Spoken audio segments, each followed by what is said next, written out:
여러분 안녕하십니까? 오늘 정책 콘서트를 시작하겠습니다.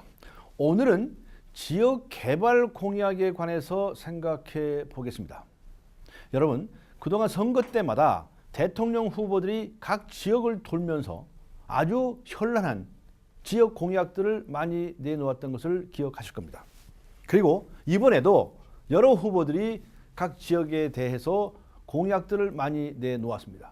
예컨대 이런 것들입니다. 모 후보는 제주 신공항 건설을 비롯해서 여러 가지 지역 산업을 내놓았습니다. 그리고 또 모 후보는 보길도 제주의 해저터널이라든가 또 여러 가지 지역 공약 사업을 내놓았습니다. 다들 아주 듣기 좋은 공약들입니다.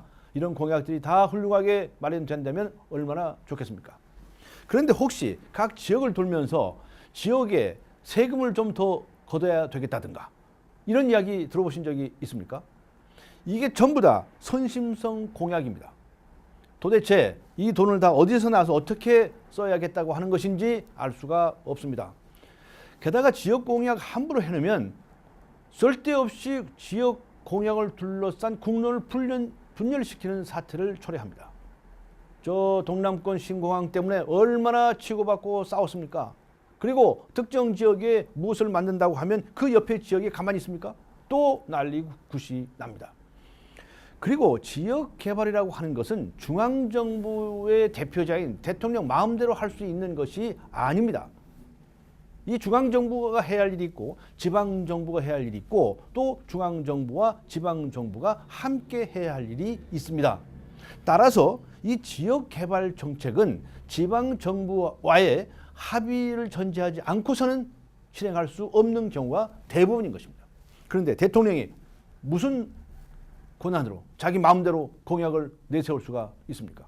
이건 안 됩니다. 그리고 이렇게 가능성이 없거나 또는 포퓰리즘에 입각해서 선심성, 사탕발림 공약들을 마구 내놓는다고 한다면 나중에 보나마나 뻥 공약이 될 가능성이 높습니다. 우리는 이런 지역 공약에 속아 넘어가서는 안 됩니다. 그래서 저는 이번에 116개에 달하는 공약을 작성하면서 지역 공약은 다 뺐습니다. 오히려 중앙정부와 지방정부가 합의해서 좋은 아이디어와 좋은 아이템을 가지고 상의할 수 있는 조치를 하는 것이 옳다고 생각했기 때문입니다. 그리고 거기에 들어가는 수많은 재원들을 중앙정부가 몇 퍼센트를 부담하고 지방정부가 몇 퍼센트를 부담할 것인지 또 타협을 해야 됩니다. 이런 큰 문제들에 관해서 선심성 지역 공약을 마구 내놓는 것은 옳지 않다고 보았기 때문입니다. 제가 지역과 관련된 공약을 내놓은 것은 몇 가지밖에 안 됩니다. 저는 지금의 국토해양부에서 과거처럼 해양수산물을 떼어내야 된다고 보는 사람입니다. 그런데 그것보다도 더 큰 역할을 부여하기 위해서 바다개척부를 신설하겠다고 약속을 드렸습니다. 그리고 더 나아가서 바다개척부는 제주도에 위치하게 하겠다. 이런 공약을 드렸습니다. 이것은 제주도에서 바다 개척의 국가 사업을 수행함으로써 현장성을 강화하기 위한 그런 방책입니다. 이것이 지역 공약이라고 하면 지역 공약이 될 수 있을지 모르겠습니다. 또 한 가지, 대통령 직속으로 국민화합위원회를 구성하겠다고 말씀드렸습니다. 그 장소는 광주광역시로 잡았습니다. 왜 그런가? 광주의 5.18의 한과 여러 가지를 고려해서 바로 광주가 동서화합과 또 남북을 연결하는 이런 화합의 중추 역할을 해주는 것이 좋겠다고 생각했기 때문입니다. 이러한 것 이외에는 저는 지역개발 공약 정책을 하나도 내놓지 않았습니다.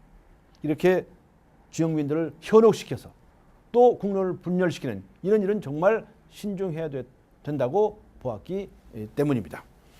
다른 후보들이 좋은 공약들을 많이 내놓는다고 노력을 했겠지만 그러나 혹시 이 지역개발 아이디어들이 선심성에 그친 것이 아닌지 포퓰리즘에 빠진 것은 아닌지 자성해 볼 필요가 있다는 권고를 하고자 합니다.